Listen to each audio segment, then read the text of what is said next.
And welcome back to Illini Drive, Wednesday crew, plus Isaac Trotter is filling in. Nathan DeHaan's out today, so we called in Isaac to fill in for him. But Tommy's back, missed 2 shows in a row. Nice of you to show up. Excuse me. I would just like to say thank you to my parents for coming down to Champaign. And I'm so sorry I was unable to make the show on Monday. I'm really sick. Don't even have your days correct. Yeah, so they came down as my birthday yesterday, and had a nice little dinner at Seven Saints. Got some sliders. It was great, and I forget why I couldn't make the other one, but you know what? I'm back. That's all that matters. Don't worry about Acacia it. Thing. Yeah. Fret stuff, but Sick. Happy to have you back. Missed you. Yeah. Thanks. Isaac, welcome to the Monday Wednesday. I'm not saying I miss you back. I'm glad to join the show. First time on this show actually in quite a while. I was on for one time last year as a guest to talk Illinois football. First time as a jump-in host. Before you got the full... No, wait, you were... I don't know. Anyway, so Tommy wasn't here on Monday. Do you have any thoughts about the Penn State game that you'd like to give the people? I mean, I don't know. 3 quarters were great. We looked pretty good. AJ was managing the game. He looked pretty confident for most of it. He was making some good throws. Epstein looks awesome. The line was holding up. And, I mean, the line was holding up against a very solid Penn State defense. And, I mean, really, it was a winnable game. They had a shot to win it. And there's a couple, little things that swung the momentum back to Penn State. Obviously, that pick was really unfortunate for MJ at the end, at the start of the 4th, I believe it was. And, I mean, there's nothing he could really do there. It was a bobbled pass that ended up taking a ridiculous bounce, and the defender just made a play. So, I mean, there's really not much you can do there. They held their own, and obviously the score doesn't indicate what that game was really like. So it sucks. It's unfortunate, but they move on. They learn some. Illinois is 4th in the Big Ten in rushing. Yeah. That's something we didn't see at all last year, and it's a really encouraging thing because, remember, this team averaged 16 points a game, and now they're up to 27 points a game this year. And what's the biggest thing that we've been talking about this Illinois offense? Man, if they could just finish with some touchdowns. That just shows what this team has been able to do. I think Illinois will be able to move the ball effectively for the rest of Big Ten play.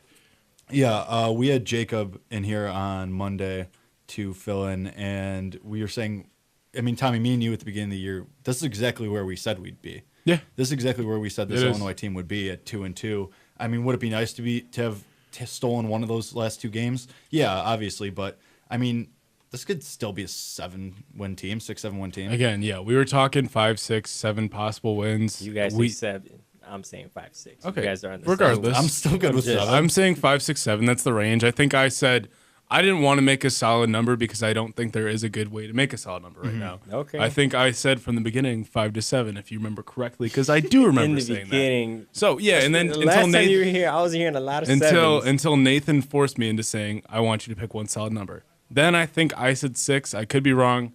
Anyway, I think that range is 5 to 7 because they were there. They're showing that they have the talent to hang with a top team like Penn State.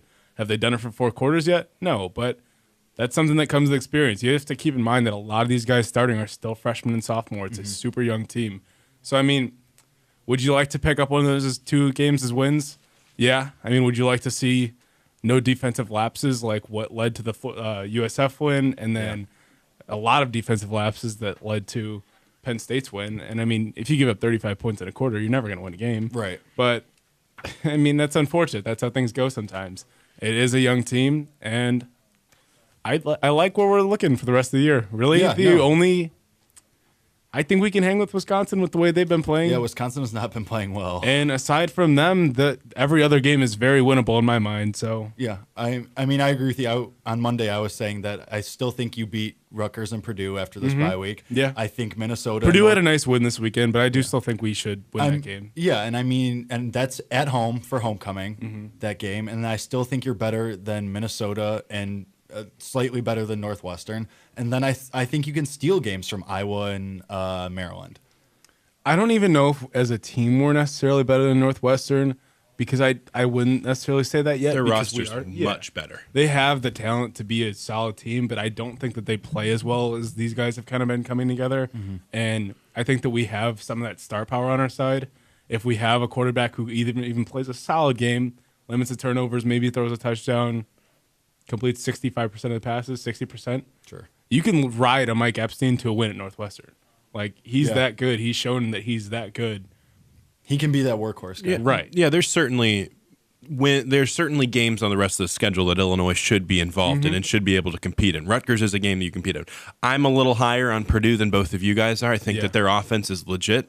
I think what they did against a Missouri team was really impressive, losing right at the very end by one possession. They also had a chance to beat a very good Northwestern team that had Clayton Thorson at the beginning of the season. That team's 1-3, but they're a heck of a lot better, and they're coming off that win against Boston College. So I think that their offense, Purdue's offense, going up against the Illinois defense, which has been probably the second worst in the Big Ten so far this year, is really, really concerning for me.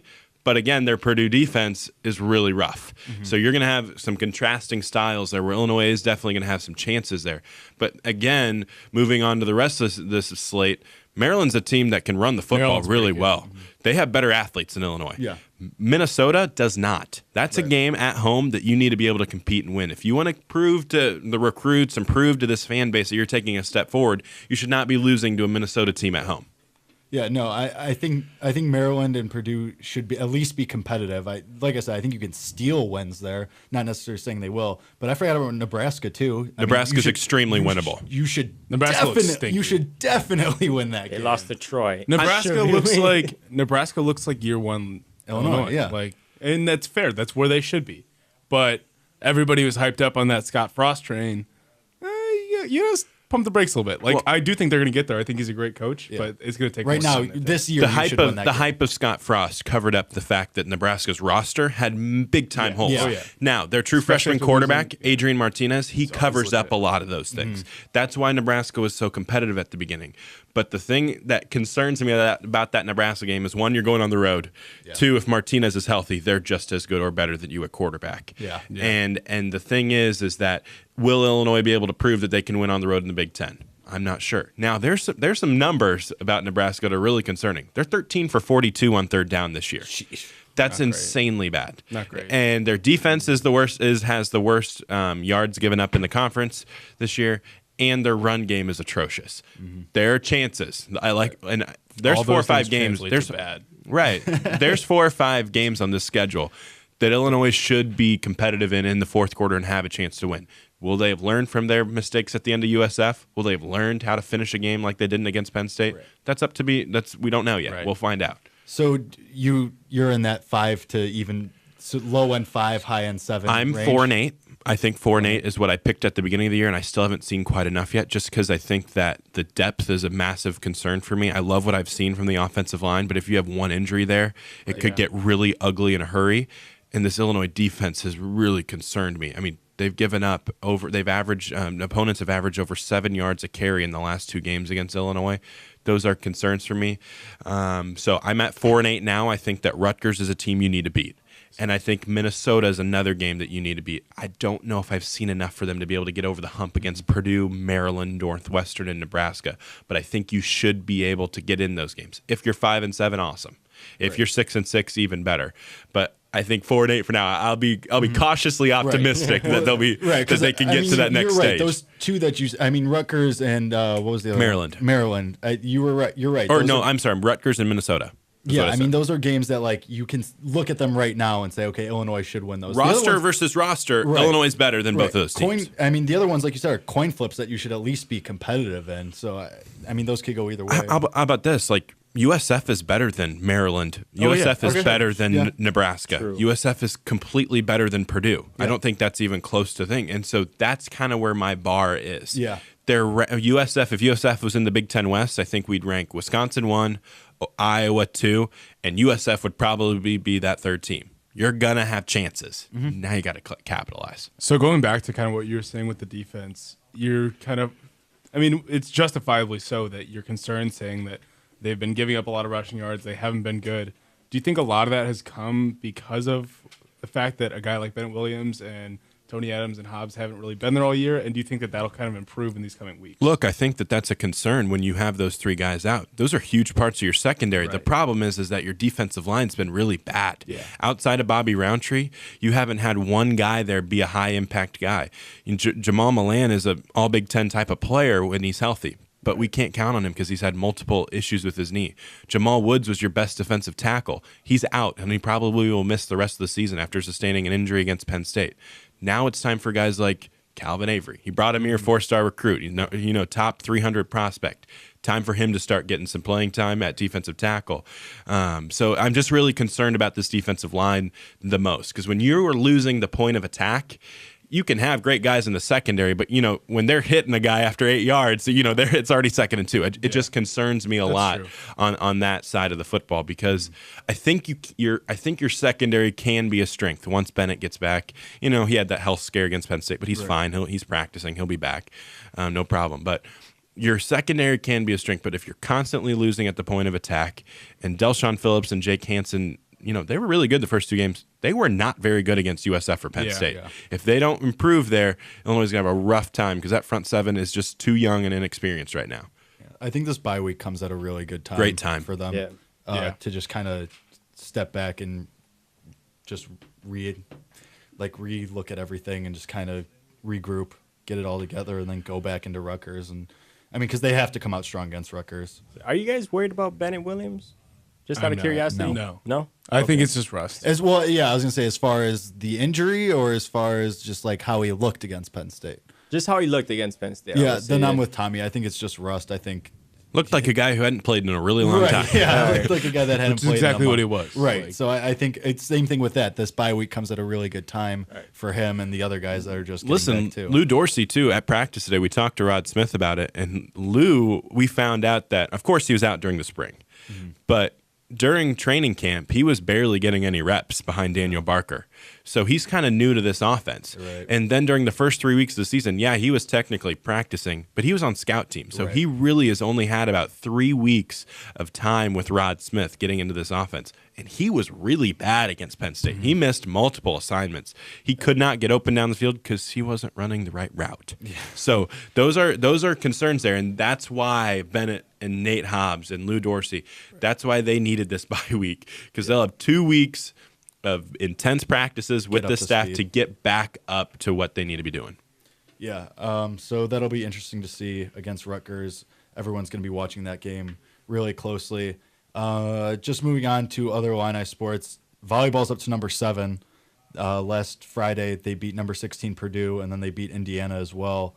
So they have coming up tomorrow against Iowa, and then Saturday against Nebraska, number 3 Nebraska. So that's an opportunity for them to jump even higher in the rankings, because they've only moved from 8 to 7, even though they're playing really well. But there's a ton of teams in the Big Ten still at or near the top of these national volleyball rankings. So at Huff Hall, that Nebraska game's huge. This is a big weekend for Illinois volleyball. Huge. If you think about it, look at what Illinois volleyball has done over the last few years, and you go, man, this is a heck of a program.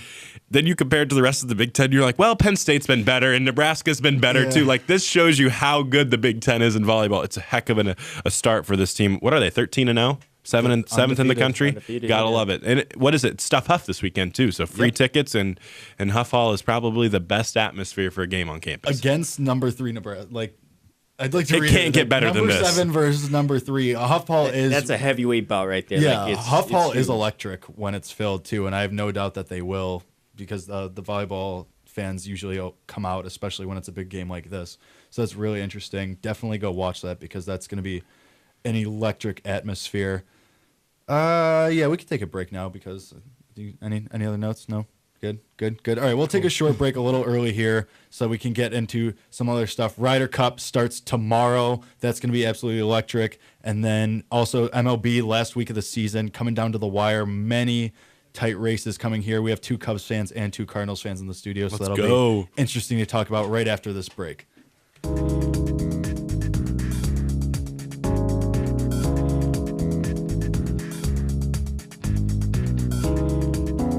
And welcome back to Illini Drive. Myself, along with Tommy Polcyn, Isaac Trotter, and Alex Aguilera.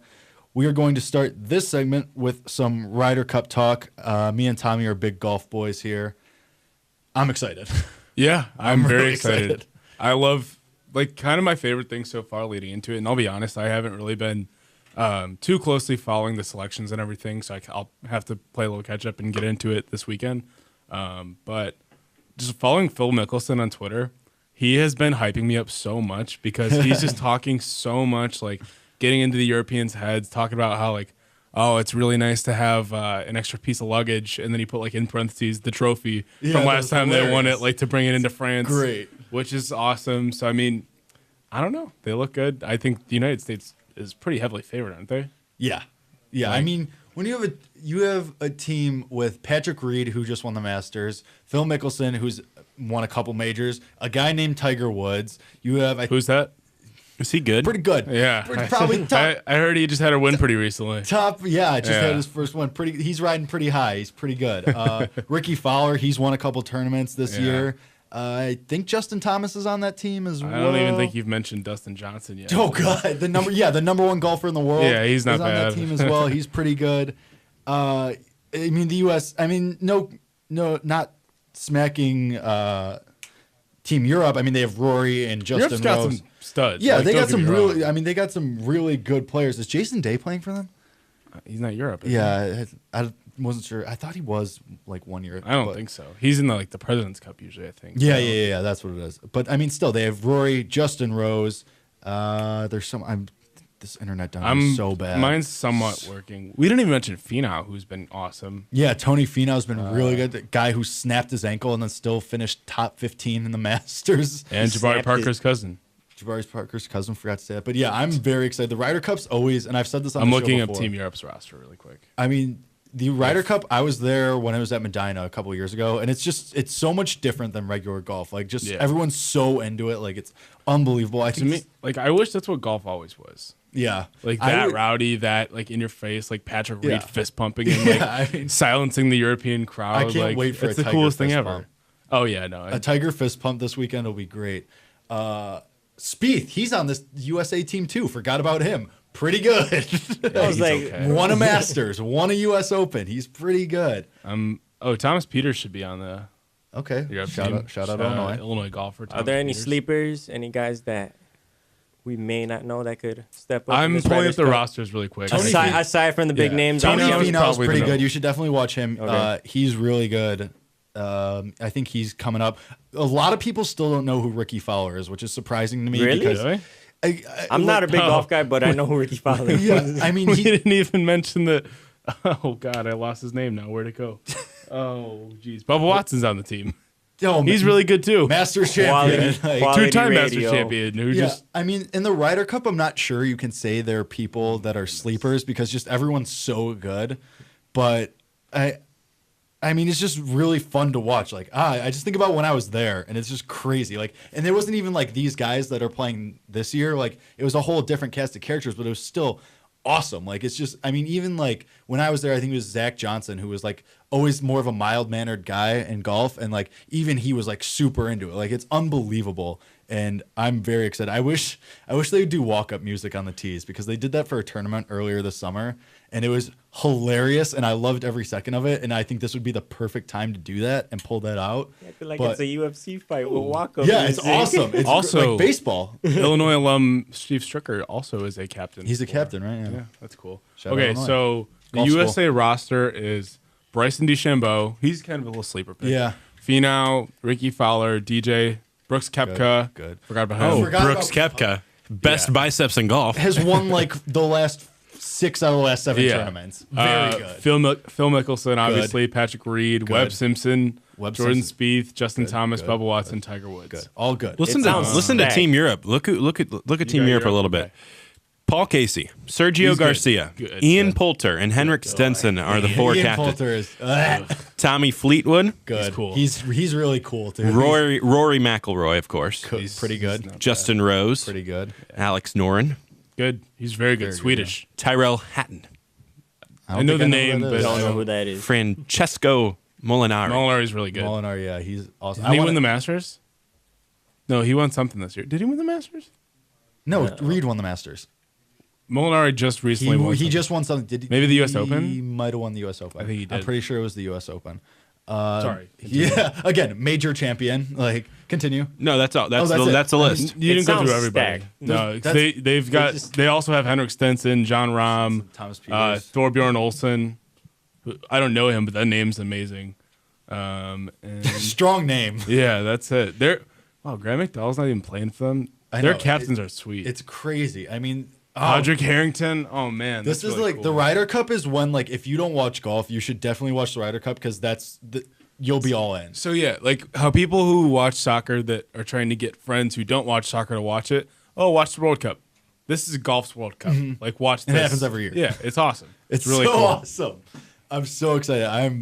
I mean, what we saw, I'm excited to see because we saw the Tiger effect this last weekend. Yeah. And literally the entire crowd, like every probably person on that course was following him. It's just an to see- ocean of people just Right, following a him, man. literal ocean of people. Like It they was had to get insane. security to keep people away from Yeah. as he's walking up to the green. I'm excited to see that on an international stage because I think it's going to be the exact same thing. Yeah. I think the U.S. is going to travel well. I think there's going to be a lot of fans from the United States there and France too. But I think Tiger also has a really strong international presence. Yeah. I think he we're gonna just see- he caught hot at I like mean, the he's the best golfer in absolute the perfect world time. for like 20 years. So Yeah. yeah, he has a pretty decent I mean, international presence. Did you see the Yeah. video of who's on his Mount Rushmore of golf? No. Did you see it? Oh my gosh! Oh, yeah, he put himself he up. goes. Well, he yeah, goes, oh, you the have top to. four. He goes. I forgot who he said. And then he goes Nicholas, and then and then there's one spot left. He goes, and me, and he looks right at the camera. He goes, and me. And I was like, oh my god, this is goosebumps. I mean, like he shouldn't lie. Like of course, oh no, he's the obviously. best He golfer ever. he should- Like, I mean,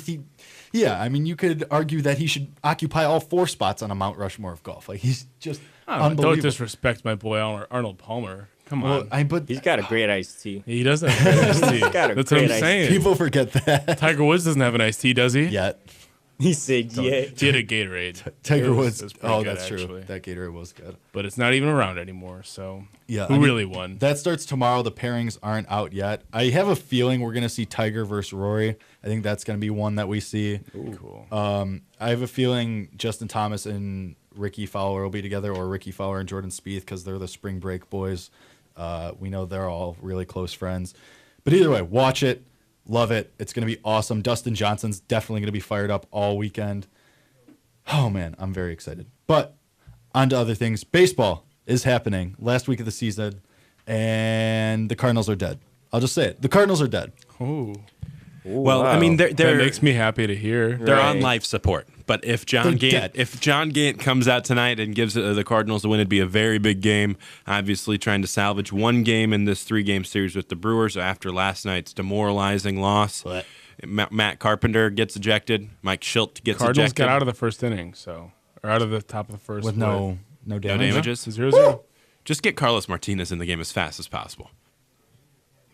So you mean get to the 9th inning with a lead as fast as possible? No. I want him in there. I literally, like, if John Gant gives you 4, I would not be opposed if we go the Andrew Miller type of case where you get your best arm out of the bullpen Yeah, in but the then game you early wanna- for a couple You want to innings. go have him be gassed when he comes in the Cubs series? I don't mind. You have a day off. I you think- have a day off. Okay. I think you. Sure, that's fine. You can go Right. 2 innings. I mean, you can go 2 innings. You can go 2 take innings, that. have the day off Yeah, you do tomorrow, have a day off tomorrow. and be good to go.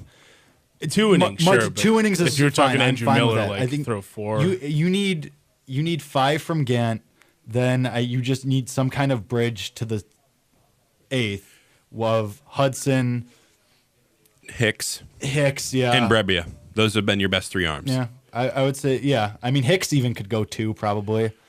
The thing that's so wild right now is the AL. You know, the AL feels like the varsity team. You have Yeah, the they're locked up. Boston, Unbelievable. Cleveland, Houston, the Yankees, and of the A's are all set in stone. Just absolutely fantastic teams.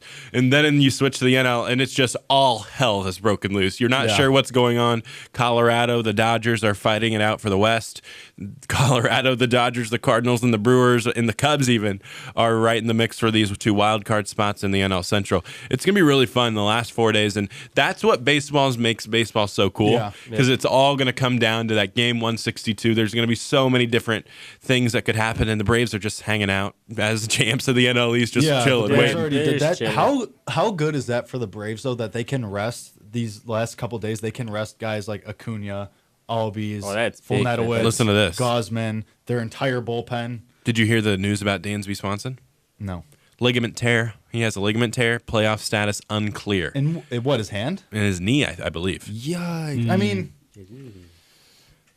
see, I would be more scared if that was Albies or Acuna because Right. Swanson's True. good and his defense gives you a lot of value. His defense gives you a lot more value than his bat, but I mean, Charlie Culberson could fill in there. I think that's fine. I don't think that's an issue. I mean, the Braves are, I think a lot of people are not talking about them enough because they could be low-key a very big threat in the playoffs because, I mean, the Dodgers have been up and down. The Rockies have been hot and cold as well. Obviously, the Cubs have had their cold streaks. I mean, right now, they're kind of limping into the end, too. The Braves have just been consistently good all year.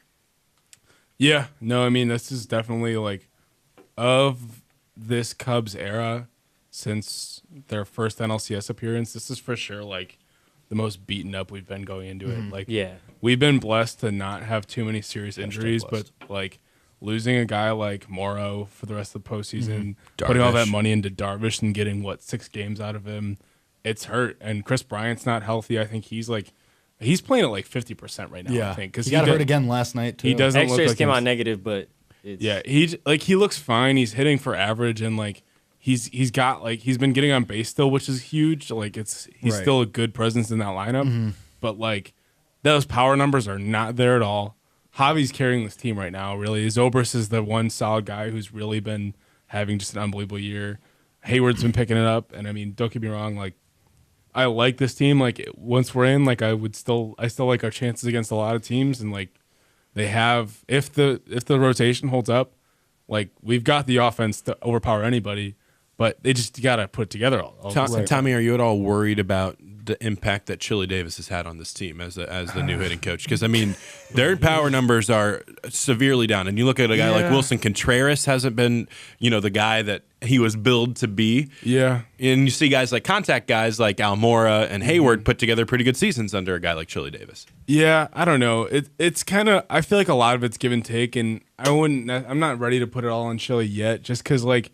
You look at Wilson, who not this year but the year before, kind of really broke out and like showed what he has the potential to be, and so everybody's like, okay, he's gonna come back. He's an MVP candidate already, and I mean, based on the numbers before this year, it's fair to say that. I probably said that myself. I think it's a little bit more of like a sophomore slump kind of thing, where he's just kind of people are adjusting. He had big expectations, that he's not hitting those fastballs as well as he was at the time. He was also out for a little bit, so I mean. Yeah, it's for sure a different approach, and like overall as a team, you kind of even saw Bryant when he was healthy, he wasn't hitting for as much power. But I mean, before Bryant went down the first time, he was still in the MVP race. Like he was, even though the home runs necessarily weren't there, his overall like WAR and overall batting average and everything were much higher than usual, and he's still making very solid contact. I mean, obviously, you'd love to see more home runs, more RBIs out of a guy who is Chris Bryant, who's been a top 5 player since he's been in the league, but. Yeah, I don't know. It's interesting. It'd be interesting to see what they do in the offseason, depending on how this postseason run goes. If you guys don't know, the Cubs are a half game up on the Brewers right now. Cardinals are 4.5 out. The Dodgers still have the lead in the NL West. The Rockies are a half game out. And then in the wild card, it's a complete mayhem. Right. The Brewers pretty much have that first spot on lockdown, but the Cardinals are a half game behind the Colorado Rockies for that second wild card spot. Jake, I gotta ask, what's your prediction? Do the Cardinals make it? Do they get a little surge here from our baby birds and get in here or what? So here's the craziness that could happen is the Dodgers play the Diamondbacks tonight.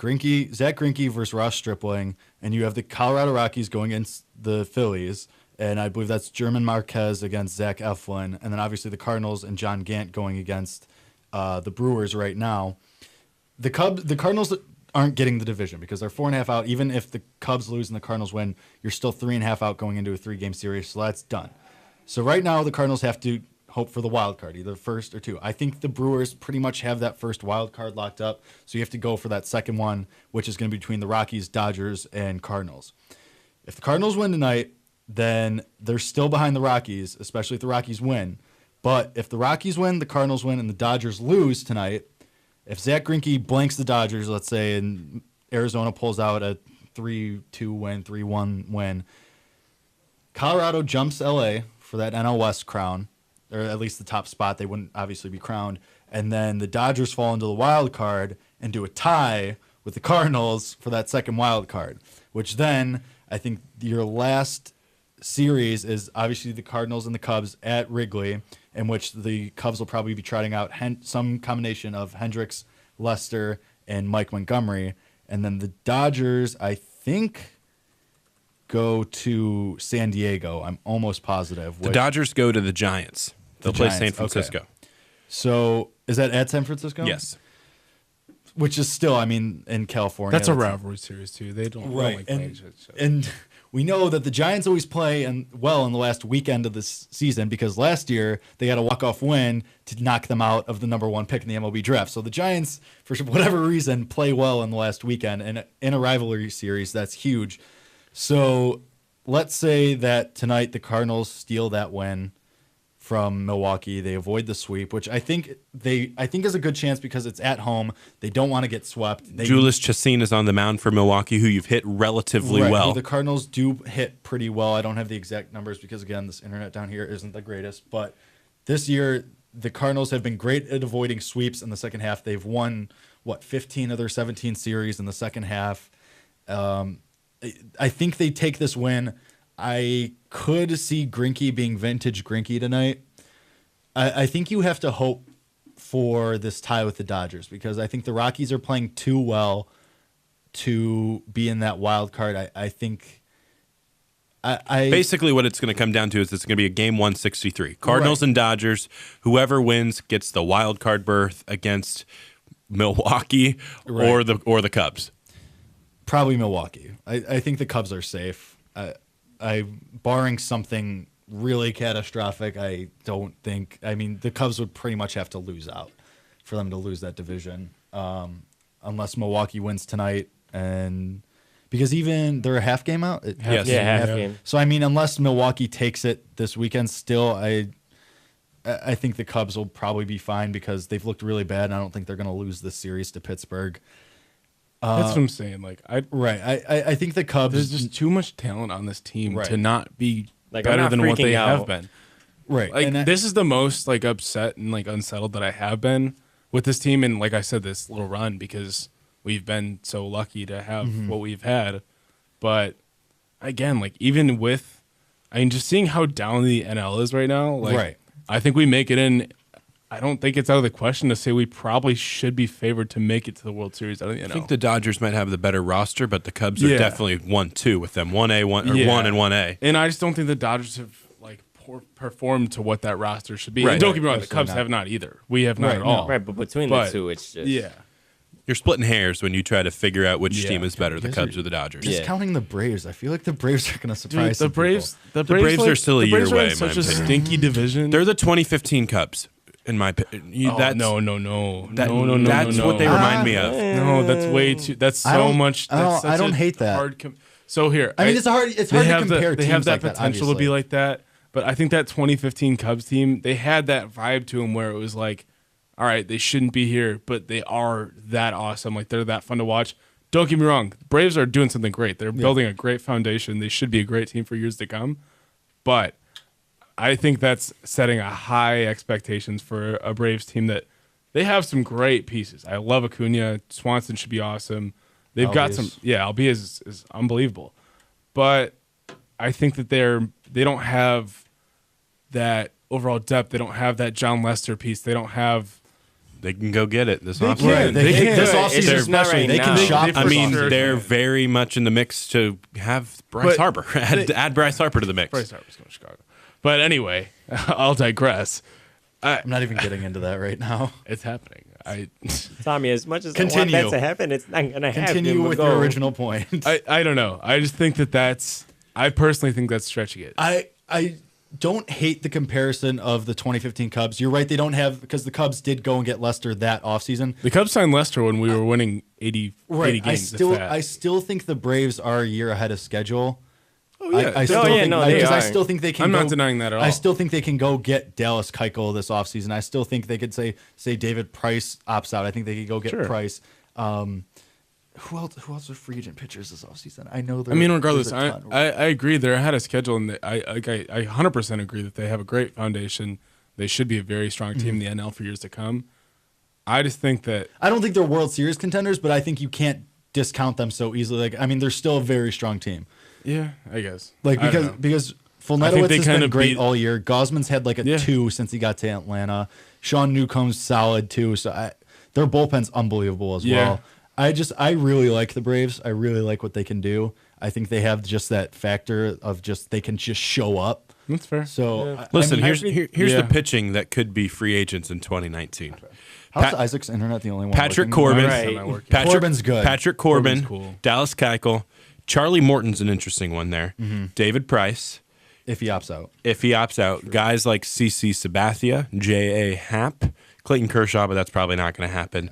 And then the list goes on and on. But there are some pieces out there, and I think that their system, their farm system, leads them to be able to go out and make a big time trade if they were able to. 100%. I agree that they have a great start. I just think that comparison to the Cubs doesn't work because if you look back at that 2015 season, that was a really good Cardinals team. That was a solid Brewers team. That was a really That good was Pirates That's team. what I'm just going to say. Like beating the Pirates in that series was awesome. Wasn't Like, that year? was Wasn't it unbelievable. the Cardinals unreal. 100 wins, Pirates 99, Yep. and Cubs 98 or Yeah, 97? like it would. The Yeah. NL, That's NL what I'm Central that saying. year was Like- just stacked. That Cubs team came out of such a hard division, and like they were dominant through it. And like they had a great, They just went they had on a a great run. run, and they're awesome. Right. This Atlanta team, they're great. They've done amazing things, but this is a stinky NL East this year. Even Washington, who's second and is the only other above 500 team in their division, they were Well, not. The Phillies were good for most of Right, the they year. were. They recently were. fell They off. were. But they did fall off, and I think that's. I mean, you look at a New York Mets team who's in fourth place right there. That was a horrible. Think of it this way, Mets though. team. I mean, and think about it, and they're still going against Max Scherzer, Steven Strasburg, Aaron They Nola, are. Jake Arrieta, Jacob Yeah. deGrom, and Noah Syndergaard. That's true. But I mean, the overall. So, but those Mets teams still stunk, though. Right, those teams still stink. I agree with you, but they're still going up against. Tommy's point is this: is if the Atlanta Braves were in the NL Central back in 2015, Right, they would have yeah, okay, yeah. finished 13 games behind the Cardinals, who won the division. Yeah. Right. No, I agree. I'm just saying, like, you can't say the NL East is so terrible when they have 6 really good pitchers think- at least.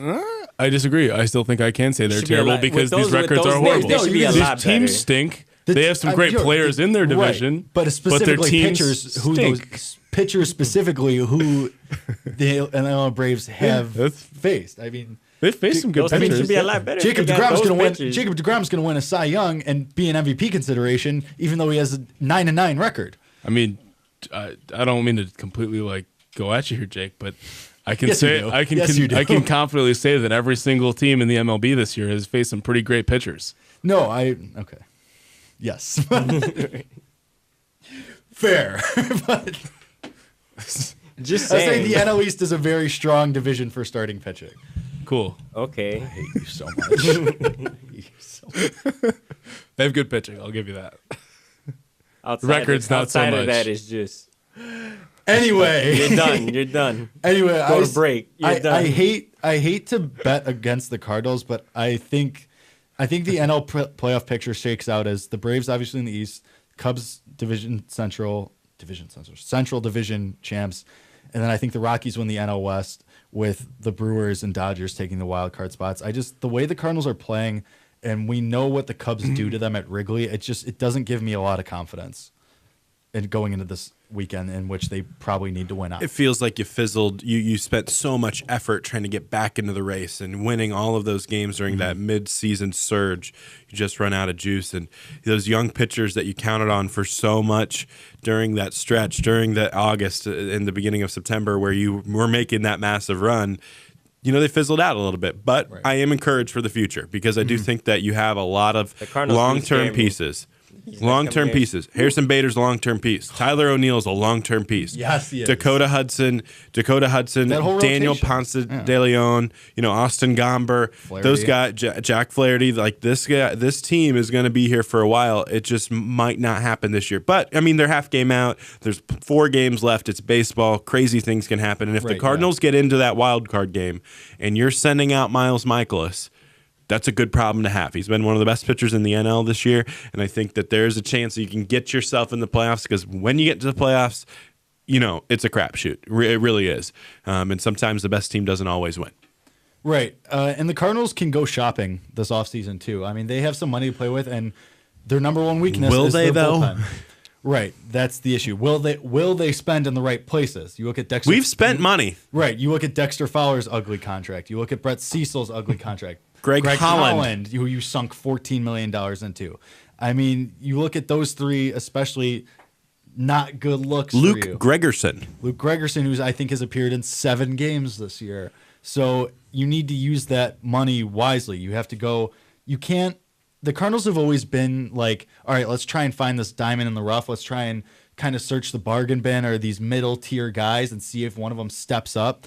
And credit, Norris did that for the first 3.5 months. Yeah, I mean, he did that for 3/4 of the season even, and he was really good, especially the first half. He was shut down. But now, if you want this young core to be supplemented by actual talent, you actually want them to go somewhere, you have to go get a Cody Allen, an Andrew Miller, someone who really... Do you like Cody Allen that much? I've heard you say him earlier. Here, I'll say this. My experience with Cody Allen is just when I remember in the World Series when we played him, I was happy to see him come in because we just lit him up every time. Right. I think Cody Allen is still a guy that gets you 40 saves. I think he's still extremely talented. Would I rather have Andrew Miller? Yeah. For sure. Would Cody Allen be a bad consolation prize? Absolutely not. I think Cody Allen's still very good, and I think the Mike Maddox effect would do a lot of good for Cody Allen as well. And listen, John Mozeliak, the Cardinals, president, whatever, of president of baseball operations, essentially makes all the decisions. Right, he makes every decision for this team. But I get that he has a long leash, but there have been some certain decisions that he's had that have to be questioned. Mm-hmm. We talked about the free agent things, but he also let Luke Voit go. And look what Luke Voit is doing for the Yankees. He also shipped off Stephen Piscotty in a great move. I get why they did that. But Stephen Piscotty turned into a really good player and a really key player for that A's resurgence. Mm-hmm. Yeah. He also sent Tommy Pham to Tampa, which Jake and I will have talked at length about how they did that too late. Like, he's not made all of these amazing moves. Bud Norris isn't a great move. Looking back, it's was okay. Cheap, though, and you had to make it at the time because right. you didn't know you were getting Gregerson, Holland, Dexter Fowler, Cecil. They've not been great moves. So there is some things where we can call Mozeliak on the carpet for certain instances and certain moves that he's made. I mean, I've said this before. The Piscotty trade you had to make just because, A, it was a really good feel-good story. For sure. And, B, I mean, that was a favor that, I mean, you did to him. And also you got a guy like Jairo Munoz back, who's been very good. Piscotty's better than Munoz. Sure, but I mean, it's not like they just sent him off for nothing. Right. I think Munoz can become a very good utility guy. I think he can really help you down the road. Pham, yeah, you probably cut that cord too late, and now he's playing well with Tampa, and Mozeliak's gonna get vilified for that. But also, Tommy Pham was not going to give St. Louis his best baseball. He wanted out. He didn't like the front office. He didn't like management. He wanted to be gone. And I think Mozeliak, then he also has deals like Miles Michaelis to point to and be like, all right, look what I did with this, though. I mean, he's very up and down. And I think what we saw with the Marcell Ozuna trade last winter is a shift in thinking for the Cardinals, where they realize that the Cubs are not going away. The Pirates even could hang around if things break right for them. If Chris Archer decides that, or not decide, but can figure it out with them. If some of their young talent starts to develop as they saw they were. So the Cardinals know that if they want to keep up, they can't just keep... Brewers ain't going anywhere either. Can't believe I forgot about them. I mean, the Brewers have 2 guys who are going to get MVP votes in Yelich and Kane, and especially Yelich. Listen, the Brewers' roster right now is better than the Cardinals. It's not close. Far and away. They have the two, like if you're comparing the Cardinals and the Brewers, I think that you'd give the Cardinals pitching staff a little bit of an edge. I think you have some young arms that are intriguing. But when it comes to hitters and when it comes to position players, the Brewers have the number 1 player in Yelich. They have the number 2 player in Lorenzo Cain. Jesus Aguilar is in that discussion for a top 3 or 4 player, and that Matt Carpenter's probably around there too. Aguilar hasn't had a good season. Yeah, so I just think that their roster is clearly better. They're not going anywhere. The Cubs obviously aren't going anywhere. The Pirates are going to be improved. I like some of Cincinnati's pieces offensively. Mm-hmm. So this Central is going to be good in the future. The Cardinals need to go out and get another bat. The Cardinals need to go out and make another move and to supplement these young guys to really put yourself in a position to compete for world championships. Not compete for playoff spots, compete for championships. Yeah, I mean, they definitely need to supplement this roster. Also, just to go back to Cody Allen for a second, this is the first year his ERA has been above 3 since 2013. And actually, that'll play. 2012 was the last time it was above 3. And he still has 27 saves this year. I think he's very good. But you mentioned the MVP candidacy, Isaac. I think it's Javi Baez. just I think he because deserves it. just because of what he does defensively and on the base paths, which you can't quantify with stats. Yelich has been great. I love Christian Yelich as a player. I love watching him play, but Baez has arguably meant more to the Cubs because of their injuries and what's happened to them. 100%. Yep. And Rizzo's Javi down. right. Bryant's down. Well, and also he's still been this good. This is something too. Javi Baez is having the best season of a middle infielder in the last 20 years. The last person to have a better season was Alex Rodriguez in 1998. He turned Heard out of pretty him. good. Yeah. Heard of Yeah. him. Like, I think Baez still gets that slight Alex edge. Rodriguez, who's possibly the greatest baseball player of all time. I Okay. think that's an argument to have. Yeah. But regardless, like, I mean, a guy who's at some amazing of the top of the leaderboards and all the hitting statistics. I think if the Brewers do jump the Cubs, I think that race gets a little bit tired just because recency bias. And obviously, like, when you get into the discussion of what is value, and then you look at a first place team and how Yelich kind of carried them from a 5-game deficit to possibly NL Central champs, I think then if the standings flip, I think then Yelich probably gets it. But if I was voting, I'd go Baez just because he does so many things. And it pains me to say that. But, I mean, Carpenter's fallen off. Arenado's fallen off. Freddie Freeman has fallen off. Freddie Freeman has also fallen off. Trevor Story missed a couple games, and I think he would be splitting votes with Arenado anyway. Lorenzo Cain and Christian Yelich will probably split votes. So, I mean, I think Baez, when you look at it, he just does all these things. It's deserved. Yeah, it's absolutely. very well deserved. And if Yelich wins it, if Baez wins it, if Matt Carpenter won it, I could see cases for all those guys. Wouldn't be angry about it at all. But it's so funny because if you put these same crew in the American League, they'd probably finish 6th or 7th in the voting. Just with the it just shows the difference in talent that the American League has compared to what the National League has at the moment. Yeah, I mean, the American League's probably going to win the World Series again, right? I don't think that's that easy to say. I think that they're the favorites, but Yeah, I I mean, they mean, have it's the playoffs. You never know what's going to happen. 3 of the best 4 teams, probably. Yeah, I'd say so. I mean, I'd kind of say I'd take Houston. I'd take the Yankees. I'd take the Cleveland. The Yankees are not. I'll say this right now, put it in stone. The Yankees aren't beating the A's in the wild card. No, game. I think you're probably right. I mean, except you know who's going to pitch fantastic in the wild game, right? Edwin Jackson. Edwin Jackson. It's going to be great. It's unbelievable that they're trotting Edwin Jackson out there for a wild card What's game. that? What's that? Is like 24th team? It's a lot. Yeah, It's a lot. I don't know exactly how many, but I mean, when you have a bullpen that could come in the 5th inning and shut a game out for you, I mean, when you only need Edwin Jackson to go 4 innings. A little bit of a score update right now. Cardinals and Brewers are still in the top of the 3rd inning, 0-0, but Jesus Aguilar just singled to left field. Christian Yelich had reached base for the 2nd time with a walk. He's on 3rd base, 1st and 3rd with 1 out. Top of the 3rd as the Brewers try to take a lead as they go for the sweep. I want to get your guys' opinion as Cardinals fans, and this is kind of really random, but you just said his name, so I wanted to hear what you guys think. What do you guys think of Jesus Aguilar, like, as a team playing against him? Because I can't stand him. I think you can beat him. I think. I don't think he's that great. I just don't like you him. just. Did he hit 2 home runs last night? No, Braun hit 2 home runs last night. Aguilar did homer last night, though. Yeah. I just feel like I don't feel strongly either way about him. Maybe it's just me, and maybe it was like just an isolated incident, but like The man has some interesting eyebrows. he's just funky looking. When he was out there, he was so Funky cocky. looking. He was so cocky on like a double he hit to center field, and like he was like going at Baez. I'm like, who are you to go at Javi Baez? I get that. When I look at him, I like that he plays with a little swagger. I completely understand that. But at the same time, like, I still, let's be honest, Christian Yelich and Lorenzo Cain are much more valuable to that team. Like, Well, if you're the best player on your team and you are putting together an unbelievable season and you're an MVP candidate and you're just dominating the league, sure, go out, talk all you want, be cocky, you do you. But I just don't think he's that player that Like, he doesn't have the right. he doesn't to do have the that. chops for that. No, he doesn't. Like, no, I don't think so. I mean, this is his first All-Star selection. He has a career 3.5 WAR, 3.3 coming from this season alone. yeah, that's what I'm saying. Yeah, like I mean, I get what you're saying. Not all that.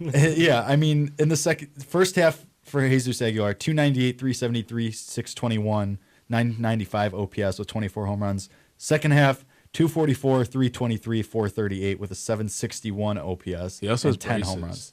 Does he really? Yeah. Like, You don't see that anymore. Brewers take a 1-0 lead over the Cardinals in the top of the third. Travis Shaw RBI single to right field. It's over. They're done. I'm telling you. I mean, the Cardinals' season is tonight, and every game hereafter, probably. Okay, but like next year, you guys are gonna be fine. I know. What? See, the thing. I don't care about next year. Well, the thing is, that's You guys what's are gonna be fine frustrating next about this year. team. I'm is worried about because- next year. Here's because what's you frustrating guys- about the Cardinals this year. You stick with Mike Matheny way too long. You let him blow far too many games with these weird lineups and bullpen decisions that were Trotting out Sam Horrific. Tuivalala and Brett Cecil. Yeah. And I mean, then Mike Schilt comes in. You go on the stretch where you win your first 8 series under Schilt. You get a couple sweeps in there. You claw Win back into 11 the in a row. Right. You Yeah. win 11 in a row. You claw back into the playoff race, and then it starts to fall apart right when you just had to make it like 4 more games. And so that's what's frustrating about this team, and just that it's just falling apart right when you had hope again. Because I know, yeah, the Cardinals realistically will be back here. They'll be back in the wild card consideration with a full season of Schilt, full year for Harrison Bader to get his feet wet, full year of Tyler O'Neill, Jack Flaherty, all these guys that were just called up after Mike Matheny. Alex Reyes coming back. I don't know how I feel about Alex Reyes anymore, but that's a different conversation for a different day. Yeah, the Cardinals will be back, sure, but it's just frustrating because of how up and down this season was, and because you look at a team like the Cubs and Brewers who were just consistently good all year with 2 MVP candidates.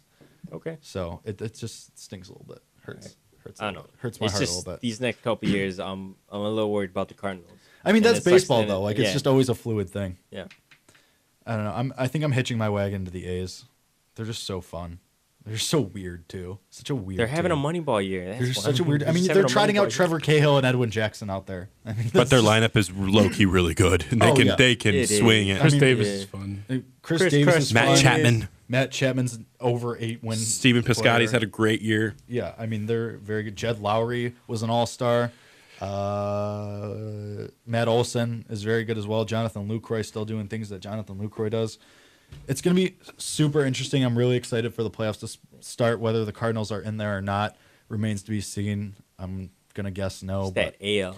It's just, yeah, the AL is that's fun. unbelievable. I mean, we didn't even talk about the Boston Red Sox. They're unbelievable. They have Mookie Betts and JD Martinez, who are probably going to split MVP votes too. And Chris Sale and David Price and Yeah. Xander Bogaerts and Jackie Bradley Jr. Pretty good. All pretty good players. I mean, that's why they're a 106-win team. 107. 107 now.